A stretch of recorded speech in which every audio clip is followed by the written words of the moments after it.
The Pokemon Company announced this year that the wild area is just the beginning of our Galar adventures, and promises there will be many more surreal places waiting for us trainers to explore. Yes, I'm talking about the Isle of Armor, an island of the Galar region. Giving tropical vibes, we'll find beaches, forests, caves, and a home to many Pokemon. Welcome Pokemon fans to my video on the top 5 most exciting things in the Isle of Armor. As this island officially releases on June 17th, we've already had a lot of content revealed to us, but still there are so many questions left unanswered.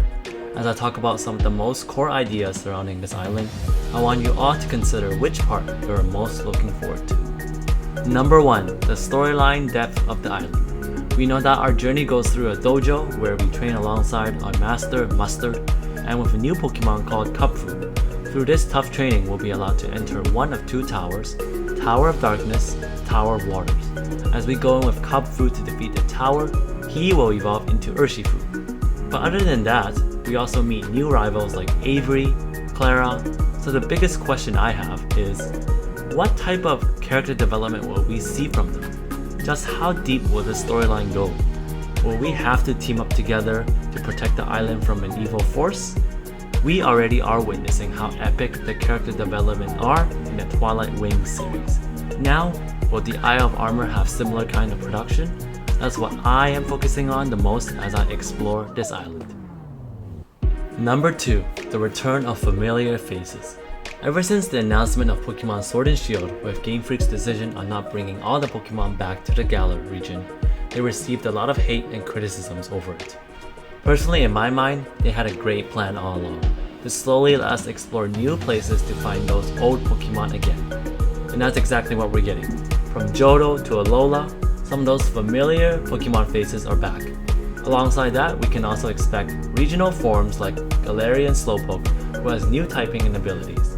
Just looking at Slowbro's new form gets me so excited to see the other new regional forms of Pokemon, and I hope they each have some minor importance to the main storyline. Number 3. More incoming Giganta Max action. It's been announced that the Galar and Kanto starters will have their very own Giganta Max form and new moves as well. Now that's going to change the landscape of competitive battling once again. Now before this, we know how rare and difficult it is to catch Gigantamax Pokemon in raid dens. That's what makes catching them even more rewarding. But in the Isle of Armor, it seems like it's a magical soup with rare ingredients that we can feed to our normal Pokemon to gain that Gigantamax feature. Now personally, to keep the rarity of those Gigantamax Pokemon, I hope it's going to be ultra rare yet difficult ingredients that we have to get. I feel this decision may be the best choice, but Game Freak is always full of surprises, so who knows what may happen. Number 4. Restricted Sparring, a new form of battling.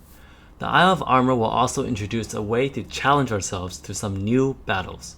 With restricted sparring, we'll be limited to what types of Pokemon we can use and forced to battle under set rules. As a big fan of competitive battling, I feel the excitement to constantly adapt to different conditions in order to win, and this gives us an opportunity to put the spotlight on some overlooked Pokemon that we normally don't use. Number 5. Refreshing new clothes, league card designs, and items. With those new merchandises, it will spice up our adventure. Some of us are really passionate about designing our characters in the coolest way possible, and with hundreds of new clothes added, there will be suitable fashion choices available for everybody. Besides that, we can also find new items along our journey, like an EXP charm to level up our Pokemon easily, and this weird pressure cooker featuring Cramorant called Cramomatic. This device recycles items, and if we put in 4 items, it will randomly poop out some rare items.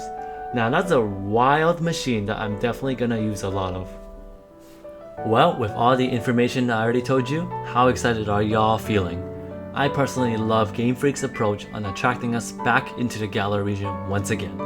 It seems overwhelmingly that all trainers are very optimistic about this new content.